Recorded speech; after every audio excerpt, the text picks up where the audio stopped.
Zoti Balla, keni kërkuar fjalën? Tani, neni 97 i rregullores kuvendit për interpelancat urgjente e ka përcaktuar që si rregull ajo kërkesa depozitohet jo më vonë se ditën e hënë dhe si rregull pra vlen zhvillohet si pikë e parë rendit ditës një nga seancat plenare të javës vijim. Si rregull. Të lutem. Tani, unë po mirë ta le, po të them dhe i fjalë se besoj të shkojmë drejt zgjedhjes. Po si rregull? Interpelanca për çështje urgjente, si rregull, depozitohet në kuvend, jo më vonë.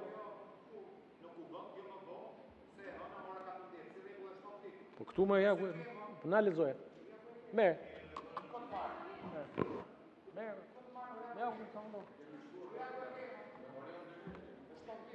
Tani,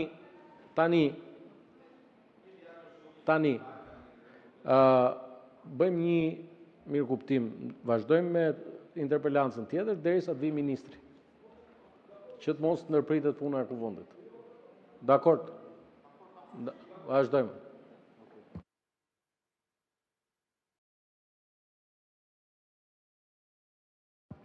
Vazhdojmë me pikën e 5 të rendit ditës.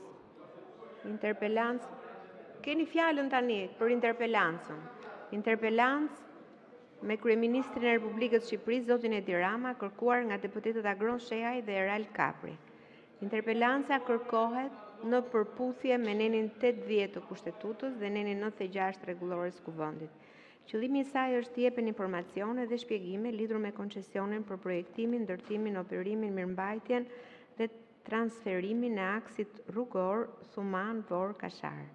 Kryeministri ka deleguar këtë interpelancë Ministrit Infrastrukturës dhe Energjisë, zotit Enea Karakaçi, për shkak se koncesioni për aksin rrugor Thuman-Vor-Kashar është në përgjegjësinë dhe kompetencën e kësaj ministrie. Fillojmë duke respektuar minutazhin e përcaktuar në nenin 96 rregullores. Zoti Shehaj, keni drejtën për të parashtruar interpelancën 7 minuta.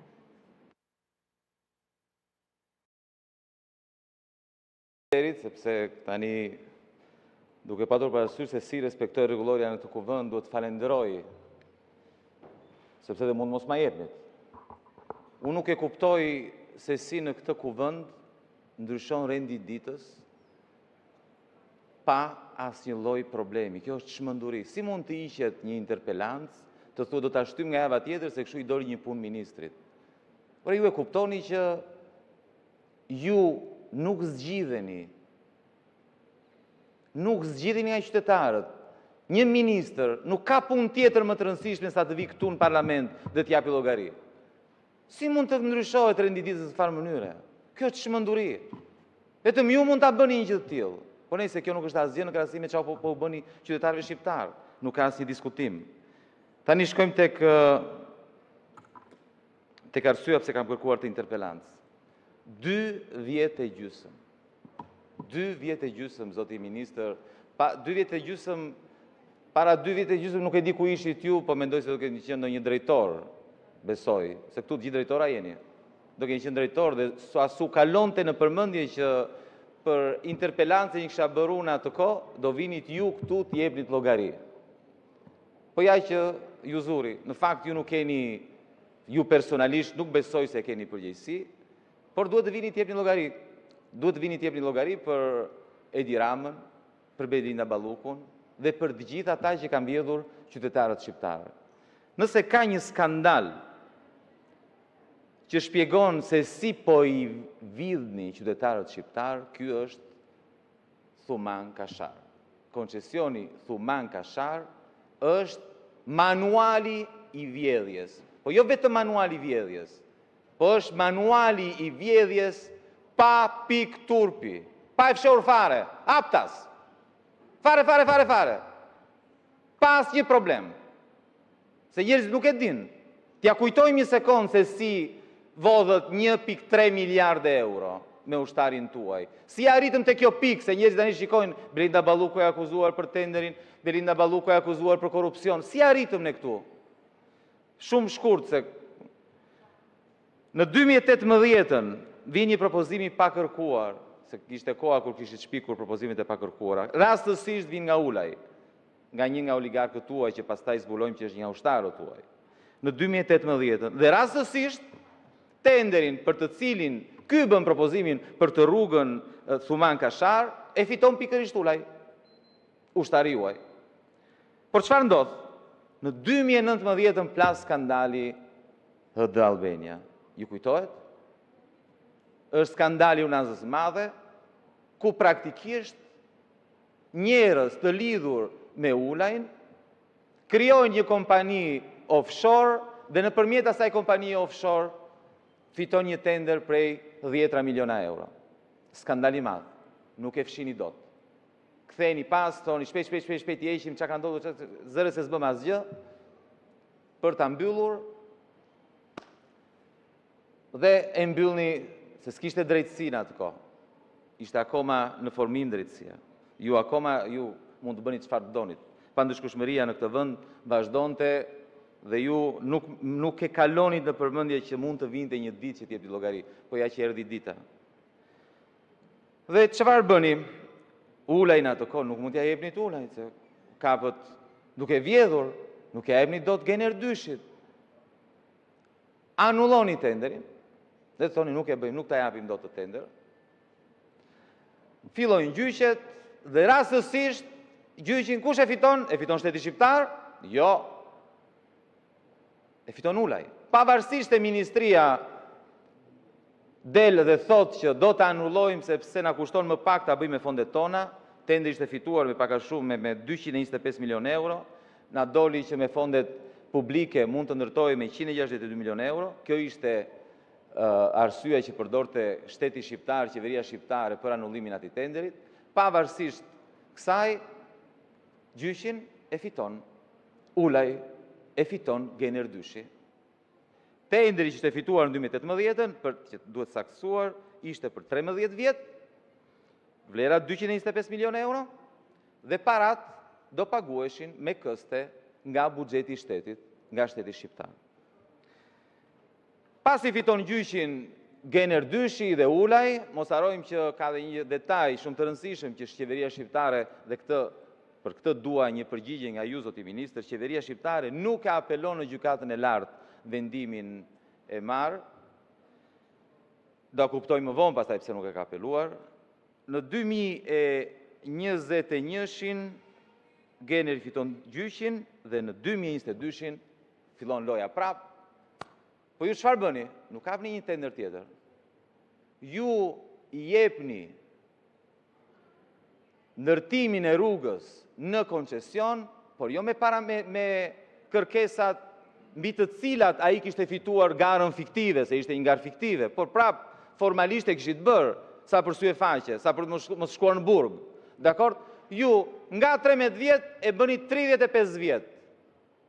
Nga që duhet paguar nga buxheti i shtetit, e bëni që do ta paguajnë qytetarët, i vendosni traun qytetarëve. Po ajo që është më e rëndë, nga një kosto për qytetarët shqiptar prej 225 milion euro, tenderi kalon në 1.3 miliard euro. Çmenduri. 1.3 miliard euro. Tani,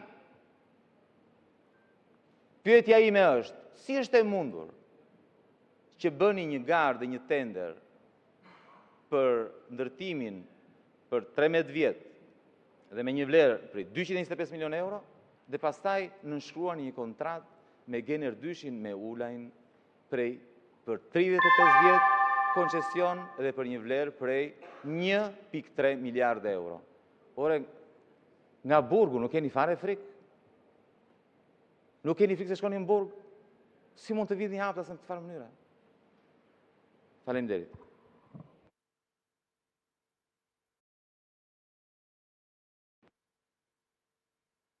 Në mbështetjen e 96.5 rregullore, zoti Karakaçi keni fjalën. Jepni shpjegimet tuaja 20 minuta. Të nderuar drejtuese e seancës, të nderuar deputet, të nderuar zoti Shehaj. Interpelancat janë një instrument i rëndësishëm i kontrollit parlamentar dhe është detyrë e imja dhe e Ministrisë Infrastrukturës dhe Energjisë të japi sqarime për çdo shqetësim të ngritur lidhur me projektet infrastrukturore dhe ndikimin e tyre.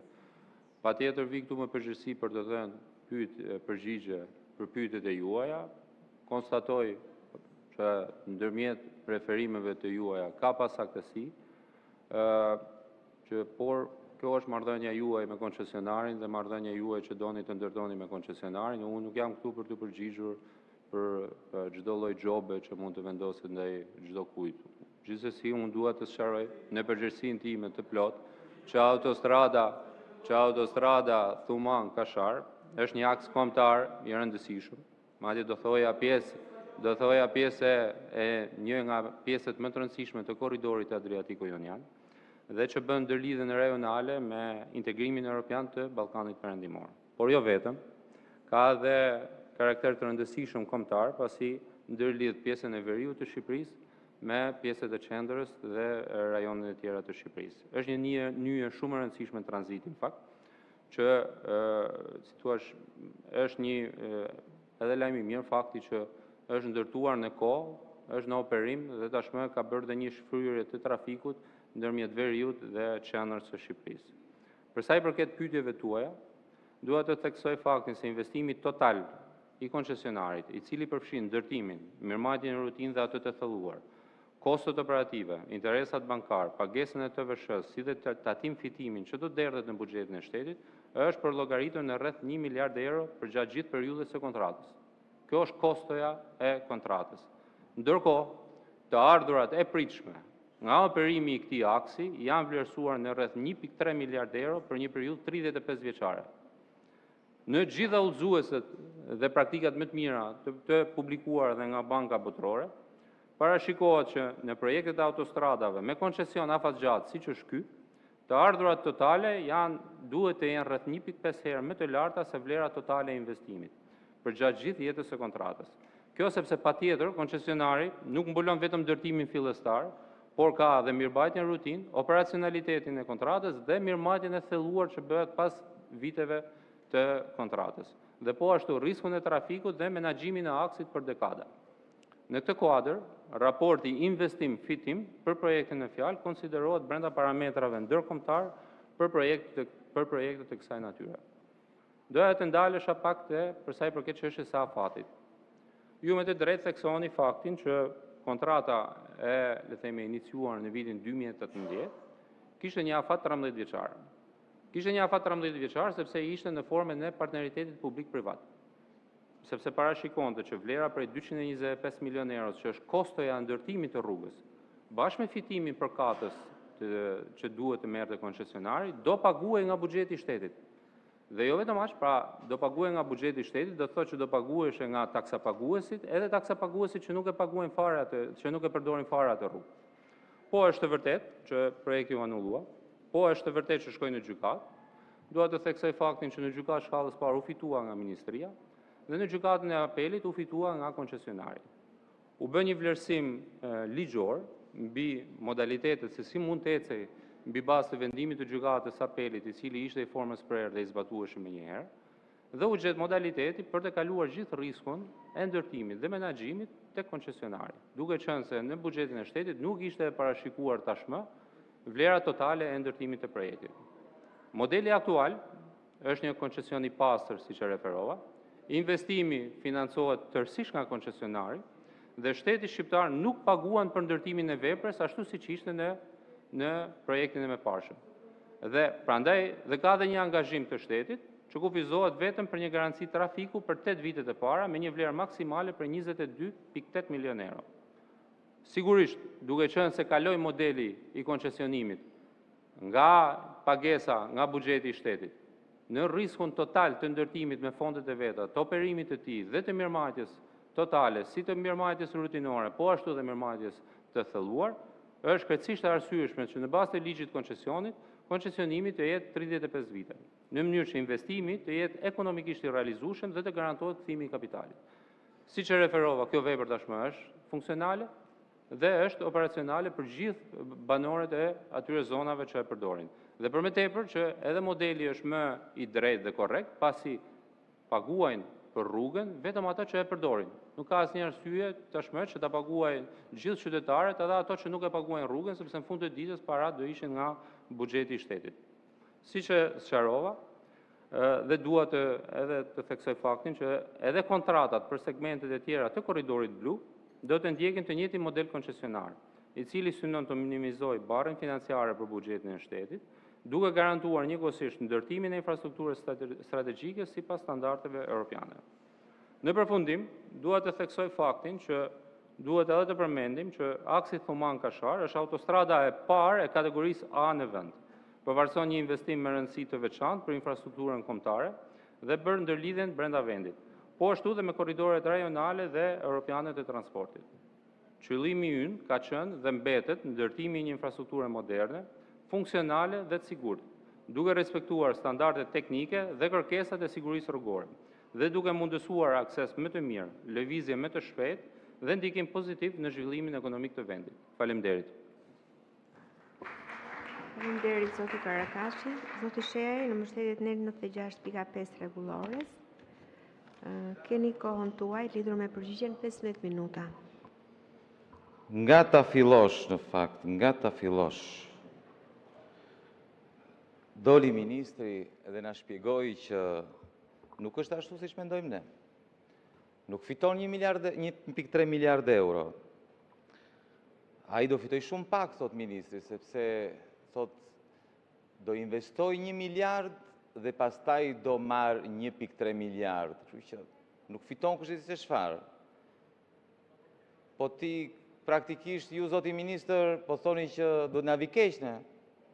Se të investosh 1 miliard euro për 35 vjet dhe të marrësh 1,3, po ky që nga investimi më i keq që mund të imagjinonim, se si janë asgjë 30% në 35 vjet, bëjnë llogari të thjeshtë. 30% në 35 vjet janë më pak se 1% në vit. Po të kishte bler bonot e Thesarit do fitonte më shumë ky zotëria. Ky është për të ardhur keq zoti ministër. Gjuna, hajtë të mbledhim në një lek. Hajtë të mbledhim në një lek se gjuna e shkreti. Po investon 1 miliard euro, do marri 1,3. Po i bjem qaf kot. Si thoni ju? Të edhim në një lek, ti mbledhim këtu. Sepse ne po i bjem qaf. Po ky si nga ushtari juaj, atë pse thoni është ushtari juaj? Apo ky është kuptimi i është ushtari ynë? Që ai vin me lekët e veta kundër interesit të tij dhe ndërton rrugët për juve. Në këtë kuptim thoshte Belinda Balluku, ai është ushtari ynë. Këtë do të thoshte, që do na shërbej. Po e kuptoni sa qesharak që jeni apo jo? E kuptoni sa qesharak? Duhet kujdeseni para se dilni para mikrofonit dhe të flisni. Se nuk mund na nxirrni ulajn si viktim. I shkreti. Po investon për ne, po bëhet copa për ne. Sa gjuna. Dhe tani, përveç se edhe parat e ti dhe s'fiton asgjë, duhet duroj dhe mua tani që vi si pas teje dhe si pas taulantit dhe unë i vëgjoba. Zoti ministër, e gjithë Shqipëria, zoti ministër, që unë nuk kam nevojë të vëgjoba, shumë e thjeshtë. E din gjithë, e din si kam bërë parat unë, zoti ministër. Edhe taulanti e di shumë mirë, po gënjen, ja, e mori telefonin tani do iki se... Ashtu, ullë prapë, veri taulant, ri, së do të mene me këtë. Zoti ministër, e di e gjithë Shqipëria se si kam bërë unë parat, ndryshe nga ju. Unë nuk kam vjedhur, jam pasuruar me punë të ndershme, unë nuk vëgjoba, gjeni di këtë tjetër.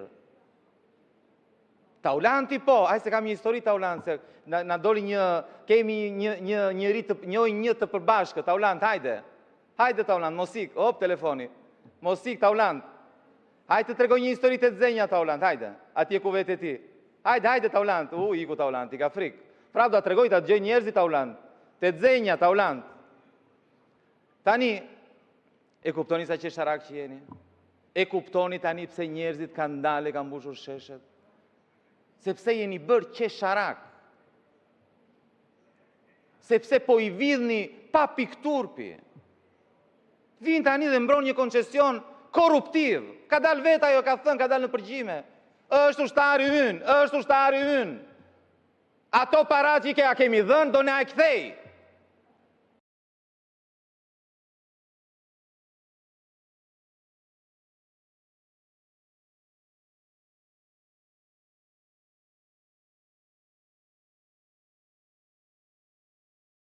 Do na e kthej me mediat e ti,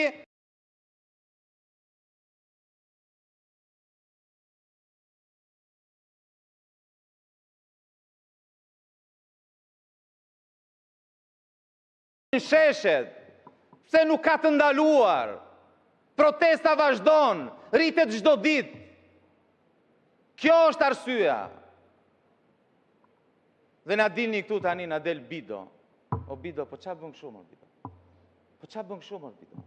Po si mund ta katandisësh vetëm në të farë mënyrë Bido? Ka i shpejt. Taulanti ka 30 vjet politik o Bido. Para se të humbiste nderin, moralin, fytyrën, ju dësh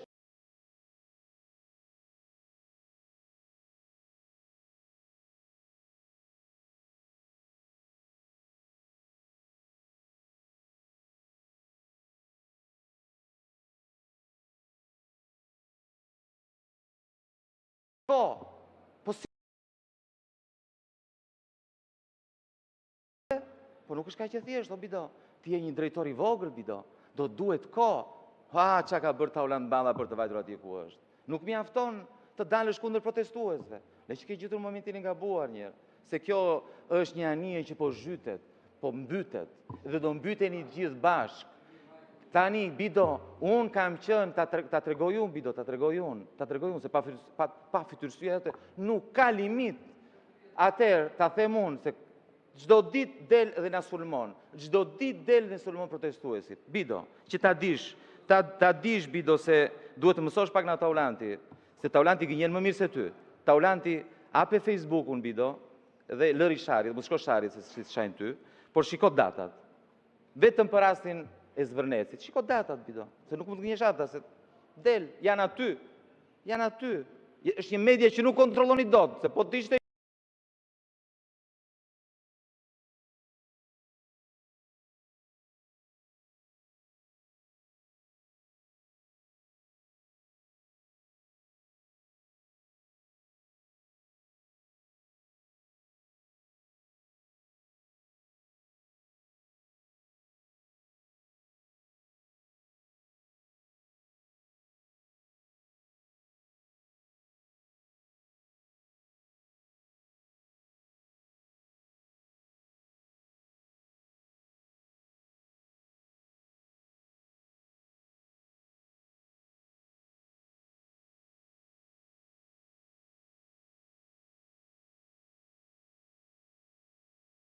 juaja i fshinit. Ofendoni kolegët, të riq mbrapsht fjalët që ofendon kolegët. Kërko falje përpara se të vazhdosh fjalën. Kërko falje për fjalorin e përdorur ndaj kolegëve. Këtu nuk kemi palaço. Nëse ti njeh njëri për palaço, shkoj gjeje në vend tjetër. Dakord? Kërko falje dhe vazhdo interpelancën për çështjen që e ke kërkuar. Dakord, zoti Sheaj? Ke 10 minuta që nuk flet asnjë fjalë për interpelancën, po merresh me kolegët e tu dhe mos harro një gjë. Çfarë the? Atëherë ju tërheq vëmendjen për fjalorin e përdorur. Jepja fjalën ta vazhdoj, duke kërkuar së pari falje për kolegun Bido. Jo, nuk kam 2 minuta unë. Nuk mund të vjedhni minutat, tani mos bëni kështu. Nuk kam 2 minuta. Jo, ne nuk të vjedhni minutat. Isha 10 minuta. Nuk të vjedhni minutat. Riktheni minutat. Ti do kërkosh falje kolegut për fyerjet. Po rikthej minutat një. Kërko falje dhe minutat i ke aty. Kërko falje. Sepse ky vend nuk është për njerëz që shajnë kolegët në këtë farfeje. Mos harro një moment që këto njerëz që jemi këtu në fundit jemi kolegë me njëri tjetrin. Nuk e as palaço, as legena. Një herë në veten tënde mendo. Ktheja kohën aty ku e la duke kërkuar falje për kolegun Bido. Më jepni kohën, ju lutem. Më jepni kohën. Fillo me kërkimin e faljes ndaj kolegut Bido. Kërko falje ndaj kolegut Bido. Më jepni kohën. Ja ku e ke kohën aty? Ku është me 9 minuta, aty ku e ke lënë. Dhe merru me interpelancën, mos u merr me kolegët. Më jepni kohën. Në rregull? Faleminderit. Tani, unë interpelancën po bëj. Po fyen kolegët, të lutem mos u merr me kolegët, zoti Sheaj. Merru me interpelancën. Dëgjoj. me demek shteti po falë Data Zvornecin, 29 ajo maj, është një Bido. pronë private. Po na e thuaj ti atër cili është lajmi vërtet, sepse njerëzit duan të dinë kush po investon. Po investon Kushner apo Kastrati? Po investohet në një zonë të mbrojtur apo po investohet në zbatim të ligjit? E kupton, o Bido, e kupton sa zbuluar del. E kupton për çfarë i kisha fjalën kur të thash që njeriu nuk e humbet dinjitetin në të farë mënyrë si puna jote kështu. Nuk mund të ka ta ndisë kështu, se e bër gazi botës. Je bër gazi botës. Tani, përsa i takon se iku Taulanti, se Taulanti tani s'ka qa të bëj. Nuk është tu, po unë histori e Taulanti da të tregoj.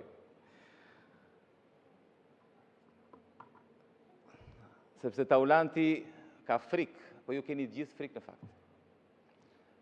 Keni frikë sepse po ndryshon gjithë shka, mendoni se kishit një pushtet absolut. Absolut. Imagjinoni, Edi Rama është dukur. E vetmja gjë që di të bëj është të mbledhi partin tuaj, t'ju mbledhi gjithë dhe bashkë dhe të talli protestuesit. Parlamenti pratikisht nuk ekziston më për atë, nuk vjen më, shteti nuk qeveriset më,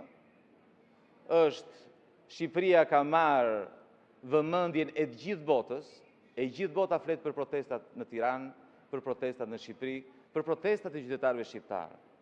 Unë nuk e di nëse ju i shikoni ato pamje dhe nëse nuk ju vjen, nuk e shikoni atë entuziazëm, ju e ndjeni nevojën, ju vjen që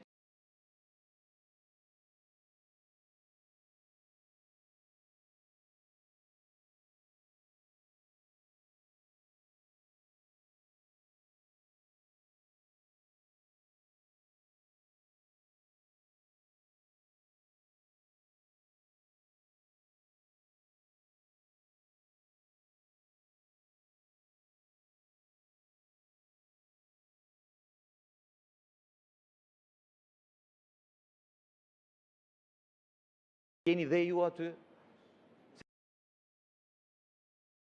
Për të gjithë ata që do qeverisin nesër, se ju nuk qeverisi më. Koha juaj ka mbaruar.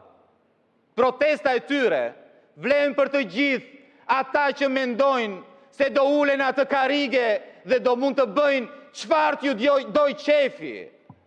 Për ata po bëhet protesta, nuk po bëhet vetëm për Edi Ramën. Edi Rama ka mbaruar. Ka mbaruar punë Edi Rama. Shqiptarët kanë mbaruar punë me Edi Ramën. E keni parë se sa i shqetësuar është, edhe sepse nuk ka më vëmendje. Nuk e dëgjon më njëri. I provo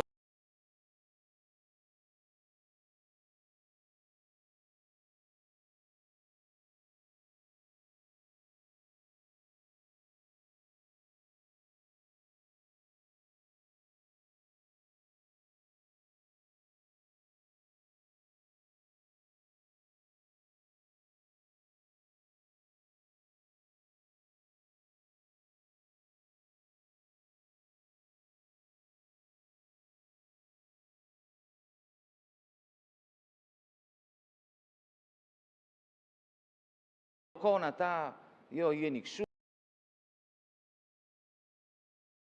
Ju a garantoj që do vazhdoj protesta.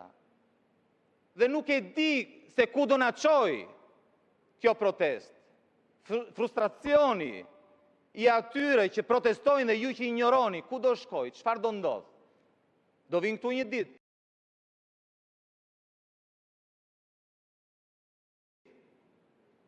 Do vinë juve nga pas. Se ata sa do durojnë.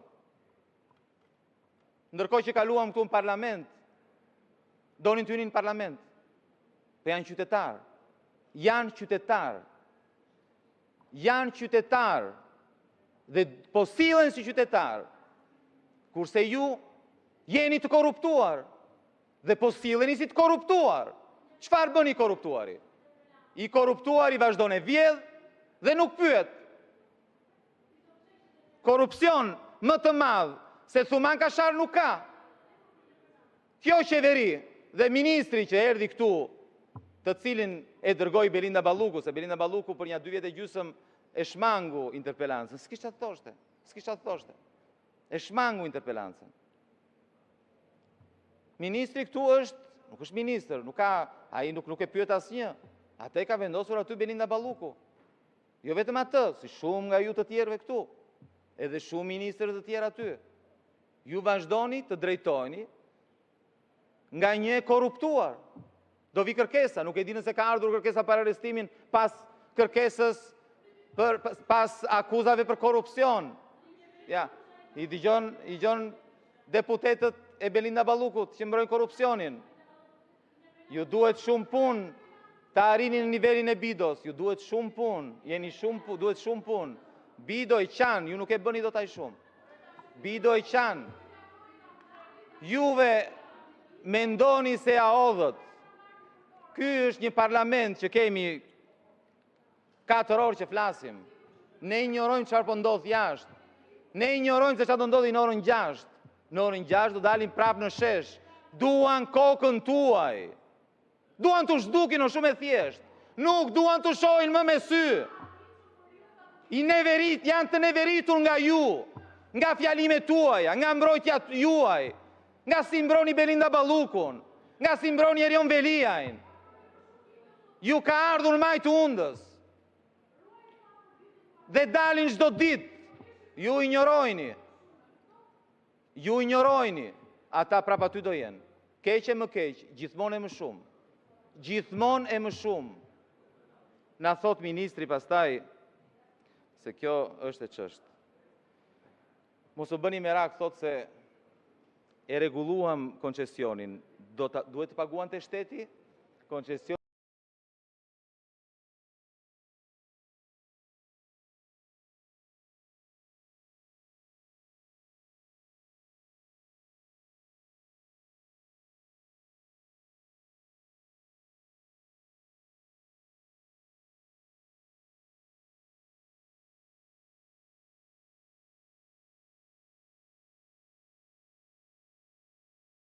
Njëri thot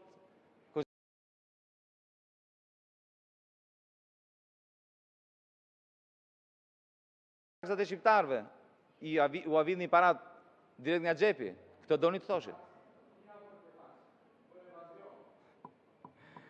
Tani për mua, u a them edhe një.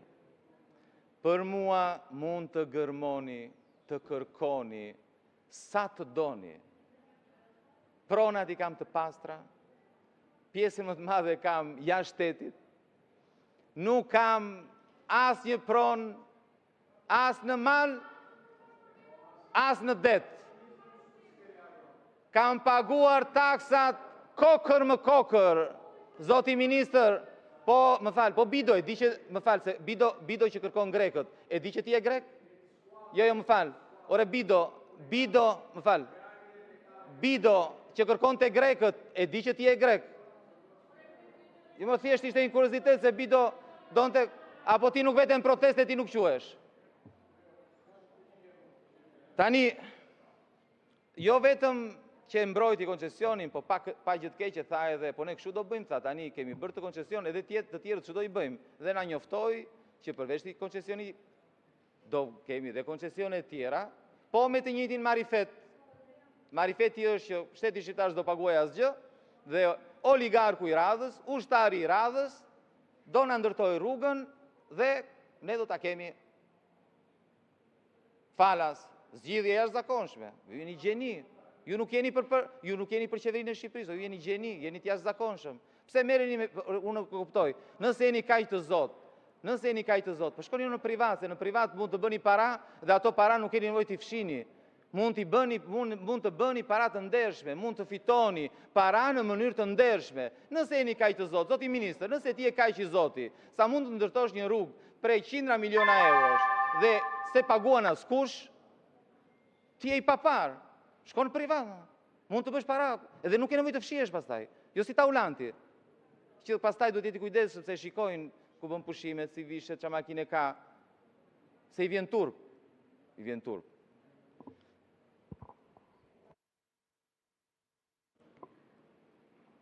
Jo, do mbaroj interpelanca, pastaj do jetë fjala për zoti Karakaçi, keni fjalë.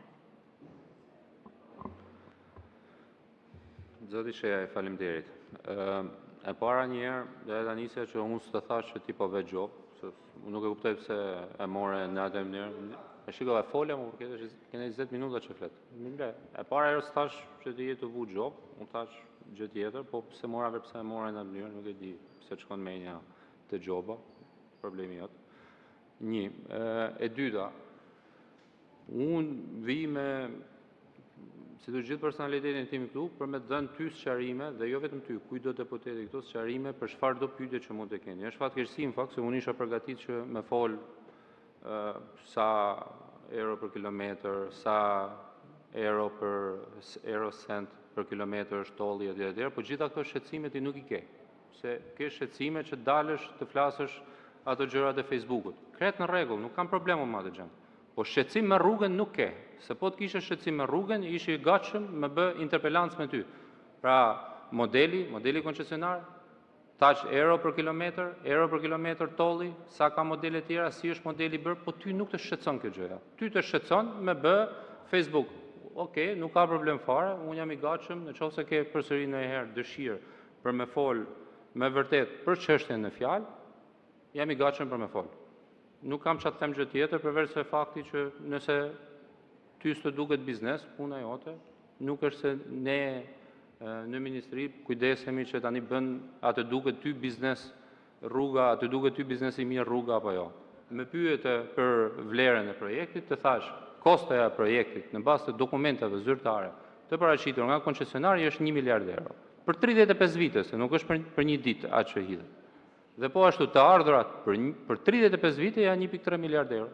Ty ndoshta të duket pak, unë nuk e di, mua më duken shumë. Por kjo është personale, ti ndoshta je mësuar ndryshe. Për çështje tjera, nuk pa çështje tjera që më ngrite, të thash isha përgatitur shumë për këtë interpelancë me shumë përgjegjësi, por këto pyetje mora, këto pyetje të përgjigja, jam i gatshëm edhe herë tjera me të përgjigj për këtë çështje. Faleminderit. Ka 1 minutë, zoti Bido.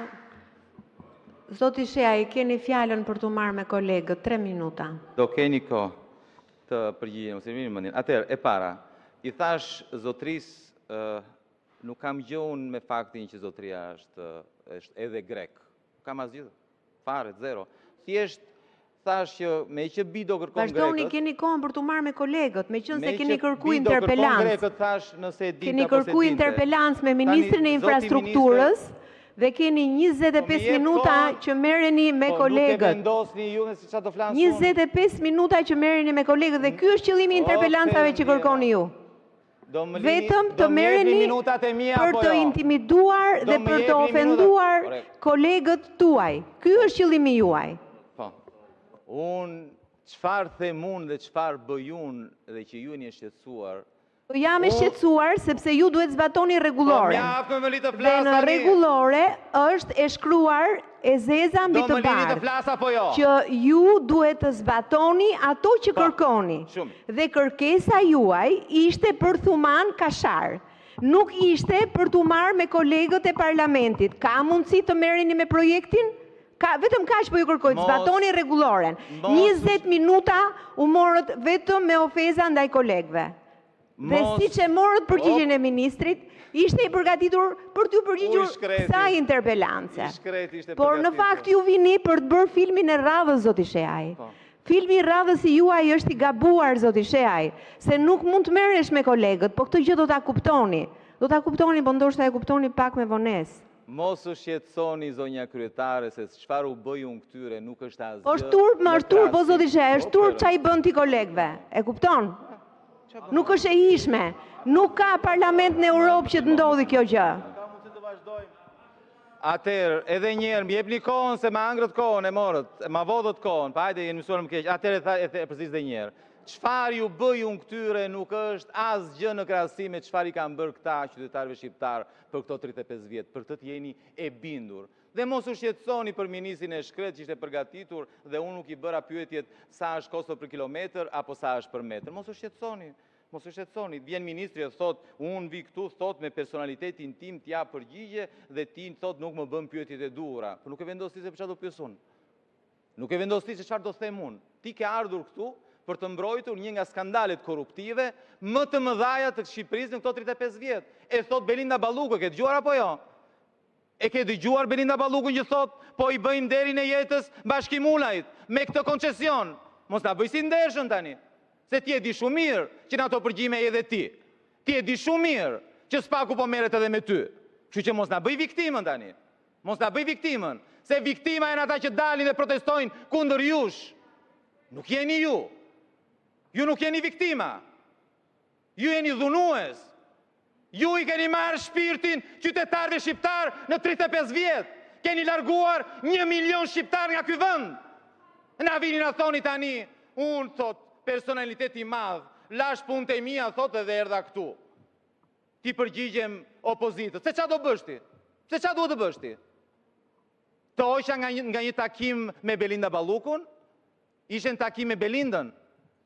Dhe unë bekon, do të takosh, do mbarojmë këtu, do vesh të takosh. Direkt do të marri telefon dhe do të heqi vrejtjen, ose do të komplimentoj se sa bukur e mbrojtje këta aferë korruptive. Mos e vri mendjen. Pastaj do keni kohë, se nuk do vazhdoj kështu kjo punë. Nuk do jeni më në pushtet. Nuk do jeni më. Ky parlament do shkrihet shumë shpejt, a dini. Nuk do jeni më. Nuk do jeni më në qeveri, nuk ju lën më. Se e kanë kuptuar. E kanë kuptuar që vetëm i gënjeni. Nëpërmjet mediave që kontrolloni, nëpërmjet pushtetit ekonomik që keni, e kanë kuptuar. Ditët tuaja kanë mbaruar. Kanë mbaruar. Nuk ka më, e kanë kuptuar shqiptarët. Mos shko si abitur, se kështu është, ta shikosh edhe ti. Se s'del me protestuesit. Tani, po më thoshe për llogarit që unë gjoja nuk bëja llogari, nuk dija të bëja llogari. Ka një gjë këtu, ka një gjë shumë të rëndësishme, që ka të bëj... Zoti Bido, keni fjalën për replikë.